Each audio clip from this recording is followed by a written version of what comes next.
ஒரு முக்கியமான தகவலை சொல்றதுக்காக தான் இந்த வீடியோவை நான் உங்களுக்கு பிரசன்ட் பண்றேன். நம்ம வீட்ல பாத்தீங்கன்னா முன்னாடி எல்லாம் ஒவ்வொரு குடும்பத்துக்குன்னு ஒரு ஜோசியர் இருப்பார். வீட்ல குழந்தை பிறந்தா முதல்ல அவர்கிட்ட போயிட்டு குழந்தைக்கான ஜாதகத்தை எழுதிட்டு வருவோம். வீட்ல ஒரு நல்ல காரியம் நடக்கணும்னா அவர்கிட்ட தேதி குறிச்சு தான் வாங்கிட்டு அந்த தேதியில தான் பண்ணுவோம். வீட்ல நடக்கிற கல்யாணங்கள் எல்லாமே அவர்கிட்ட நாள் குறிச்சு அதைப்படி பண்றதுங்கிறது தான் நம்மளுடைய வழக்கமா இருந்தது. அவர் குறிச்சு கொடுத்தா கரெக்டா இருக்கும் அப்படிங்கிற ஒரு நம்பிக்கை அவர் மேல, அவரும் நமக்கு சரியாவே பண்ணிக்கிட்டு இருந்ததுனால அந்த உறவுங்கிறது ரொம்ப நீண்ட காலம் தொடர்ற ஒரு உறவா இருக்கும். அந்த ஒரு உறவு போன பிறகு இன்னைக்கு பாத்தீங்கன்னா குடும்ப மருத்துவர் அப்படின்னு ஒருத்தர் இருக்காரு. நம்ம வீட்டுல எத்தனை பேர் இருக்காங்களோ அத்தனை பேருக்கும் ஏதாவது ஒரு நோய் வந்ததுன்னா அந்த டாக்டர்கிட்ட தான் போய் நம்ம காட்டுவோம். ஒருவேளை அந்த டாக்டரால கவனிக்க முடியாத அளவுக்கு வேற ஒரு முக்கியமான ஒரு நோய் இருக்குன்னு வச்சுங்க, பெரிய நோய் இருந்ததுன்னா அவர் ஒரு ஸ்பெஷலிஸ்ட சொல்லுவாரு. அந்த டாக்டர்கிட்ட தான் நம்ம போய்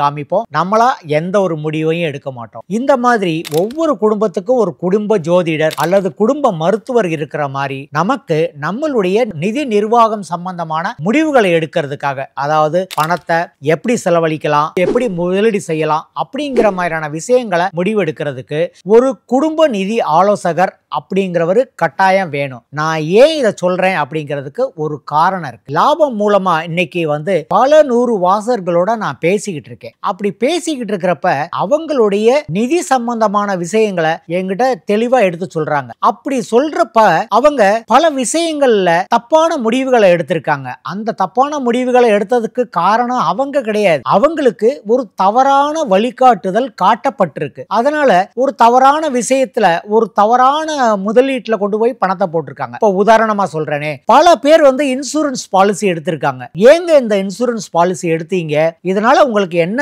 நன்மை கிடைக்க போகுது, அப்படி ஒண்ணு பெரிய நன்மை இந்த பாலிசி மூலமா கிடைக்கிற மாதிரி தெரியலையே அப்படிங்கிறப்ப, இல்ல சார் இந்த பாலிசியில இருந்து எனக்கு இவ்வளவு வருமானம் கிடைக்கும்னு சொன்னாங்க, அதனால தான் நான் எடுத்திருக்கேன் அப்படின்னு சொல்றாங்களே ஒழிய, அவங்க ஏன் இந்த பாலிசி எடுக்கணும், எதுக்கு இந்த பாலிசி எடுக்கணும் அப்படிங்கறத பத்தி எல்லாம் அவங்களால அந்த கேள்வியை கேட்க முடியல. அப்படி கேட்டாலும் அவங்களுக்கு சரியான பதில் கிடைக்க மாட்டேங்குது. அப்படி இருக்கிறப்ப நீங்க என்ன பண்ணணும்னா, ஒரு இன்சூரன்ஸ் நிபுணரை தான் நம்ம கலந்து ஆலோசிக்கணும். எப்படி நம்ம வீட்டுல நடக்கிற ஒரு நல்ல காரியத்துக்கு ஒரு ஜோதிடரை கலந்துக்கிறோமோ, ஒரு மருத்துவரை கலந்துக்கிறோமோ, அது மாதிரி ஒரு இன்சூரன்ஸ் சம்பந்தமான ஒரு முடிவு எடுக்கிறப்ப ஒரு இன்சூரன்ஸ் நிபுணரை பார்த்து, சார் இந்த பாலிசி எனக்கு சரியா வருமா, இந்த பாலிசியால் எனக்கு நன்மை கிடைக்குமா அப்படிங்கறத அவர்கிட்ட கேட்கணும். இதுக்காக அவர் ஒரு 1000 ரூபாய் உங்களுக்கு சார்ஜ் பண்ணா கூட தயவு செஞ்சு நீங்க அவருக்கு கொடுங்க. ஏன்னா ஒரு தப்பான பாலிசியை எடுத்து பல லட்சம் ரூபாய பிரீமியமா கட்டுறதை விட ஒரு 1000 ரூபாய் கொடுத்து அந்த தப்பான பாலிசியை எடுக்காம போறதுங்கிறது பெரிய வகையில நன்மை செய்யக்கூடியதா இருக்கும். இது இன்சூரன்ஸ்ங்கிறப்ப இன்சூரன்ஸ் நிபுணரை கலந்து ஆலோசிக்க வேண்டியிருக்கு. அதே மாதிரி முதலீடுன்னு பாத்தீங்கன்னா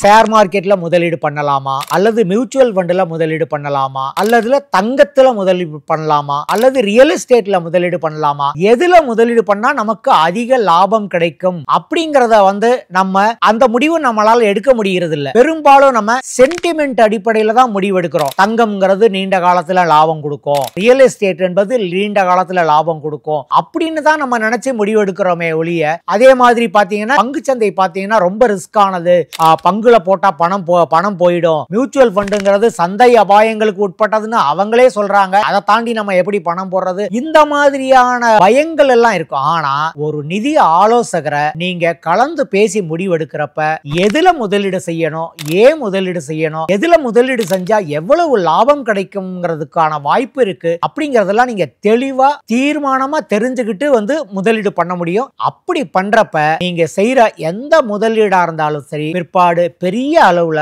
வருத்தப்படுறதுக்கான தேவைங்கிறது இருக்காது. இனிமேலையாவது உங்களுக்குன்னு ஒரு குடும்ப நிதி ஆலோசகரை உருவாக்குங்க. எந்த விஷயத்தா இருந்தாலும், இப்ப உதாரணமா வழக்கு சம்பந்தமான விஷயம்னா வக்கீல்கிட்ட தான் கேட்டு செய்யறோம். ஒரு வீடு கட்டணும்னா ஒரு சிவில் இன்ஜினியர்கிட்ட கேட்டு தான் செய்யறோம். நிதி சம்பந்தமான விஷயங்களை நீங்க இது பண்றப்ப ஒரு நிதி ஆலோசகரோட கலந்து பேசி முடிவெடுத்தீங்கன்னா உங்களுக்கு எல்லா வகையிலுமே நன்மை கிடைக்கிற மாதிரி இருக்கும். இனிமேலையாவது ஒரு நல்ல நிதி ஆலோசகரை தேர்ந்தெடுங்க, தேடி கண்டுபிடிங்க, அவர் சொல்றபடி முடிவெடுங்க. பிற்காலத்துல உங்களுக்கு நல்ல நன்மை கிடைக்கும் என்பதற்கு இது மிகப்பெரிய அடிப்படையாக இருக்கும். நன்றி, வணக்கம். விகடன் குழும நிறுவனங்களில் ஒன்றான விகடன் வெல்த் பிரைவேட் லிமிடெட் லாபம் ஆம்பி பதிவு பெற்ற மியூச்சுவல் ஃபண்ட் விநியோக நிறுவனமாகும். ARN எண் 310095. மியூச்சுவல் ஃபண்ட் முதலீடுகள் சந்தை அபாயங்களுக்கு உட்பட்டவை. திட்டம் தொடர்பான அனைத்து ஆவணங்களையும் கவனமாக வாசிக்கவும்.